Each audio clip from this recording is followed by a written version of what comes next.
that flavor of the new generation, and then she brings in her music as well. Okay, but it's a beautiful CD. It's a secret place. Reva Grant. Everybody say Reva Grant with me.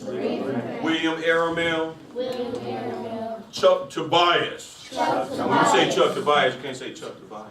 Say Chuck Tobias. Chuck Tobias. All right, because you know the defensive side of the game, guys. But I'm glad to have all of them as guests of mine today. It's a pleasure to have them. I'll let them take over without further ado. Thank you. Please visit onyounation.com. OnYouNation.com is where you can go and see more about the Legends and Heroes Tour. You can also buy our apparel, and then you can also find out some of the other products that we provide, like screen printing and embroidery, okay? So boys and girls, it's a safe website, okay? It's educational, so please go there. You'll find out even on our website, we've honored not only people like these guests that we have here today, but we've honored educators in the field of, teachers in the field of education that were nominated for Teacher of the Year. So you get a chance to see a couple of them. One was a former NBA basketball player for the Dallas Mavericks, and he's now an educator, and last year was selected as Teacher of the Year up north in Chicago. So little secrets, little history, okay? All right, y'all ready to go? Yeah. Okay, all at once. Y'all tired of hearing Mr. Jennings talk? No. All right, thank you. Very kind of you guys.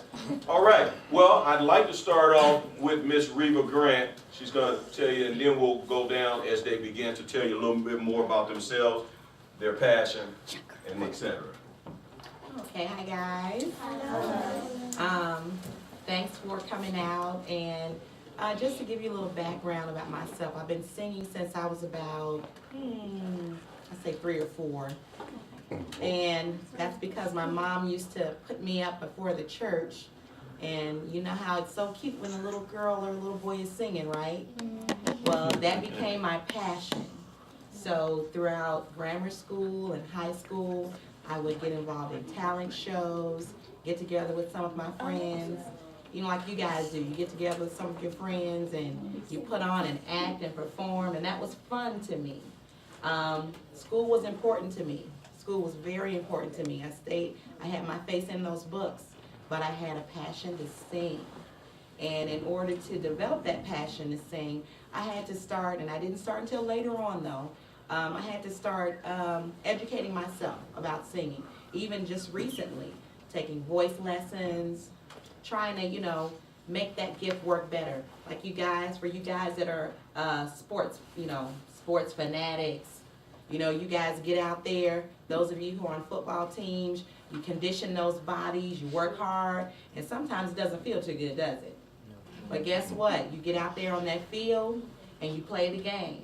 For those of you who are singers, you got to do the same thing. You got to get out there, get those voice lessons going. You may say, well, I can't afford voice lessons. Well, guess what I did? I went on YouTube. You guys know about YouTube, don't you? All the time. All the time. You got to be careful with YouTube, though. Some crazy stuff out there. But because I'm a stay-at-home mom, a lot of my time is spent at home. So I said, well, in order to keep my gift flowing and to keep my gift growing, I needed to invest in myself. And that's what you guys got to do. Whatever it is you're doing, you need to invest in yourself. And that means spending time feeding your gift. So I would go onto YouTube and pull up people who were doing voice lessons. And I do the breathing exercises. I do the humming exercises. And believe it or not, I started singing better.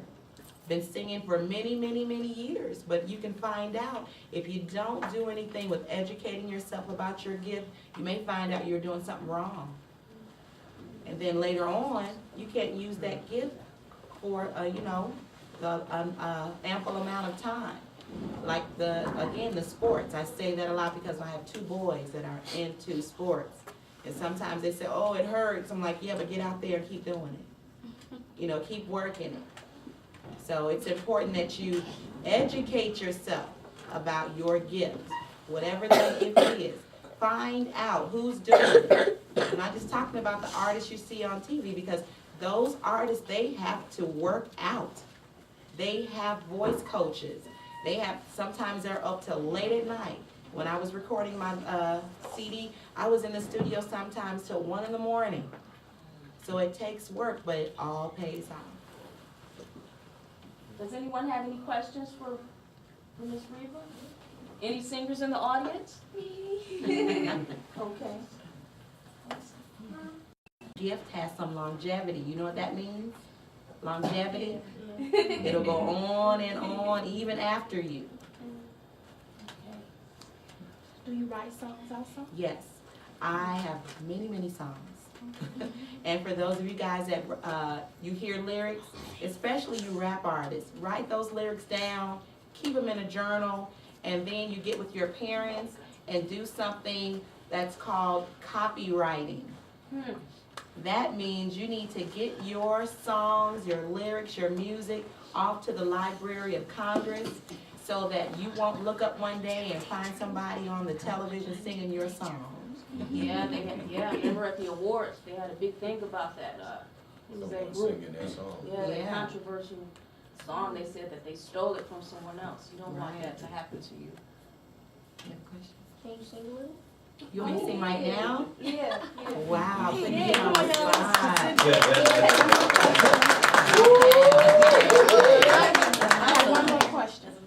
Was it Oh. expensive, giving advice to everyone in the audience, was it expensive recording your CD, getting into the studio? Well, you know what? What I found was that it can be expensive, but when you have, and I'm also a woman of faith, and when you have a gift from God and you put Him first, He's gonna tell you how to be strategic. He's gonna tell you who to talk to, and He's gonna always send you some help. And He sent me a young lady named Armaris Palmer, who has written for Yolanda Adams, Vanessa Bell Armstrong. She's written for well-named artists, humble, and she got sent to me. And so what I looked at as a project that I found out was like 100,000 grand, because they can get up there.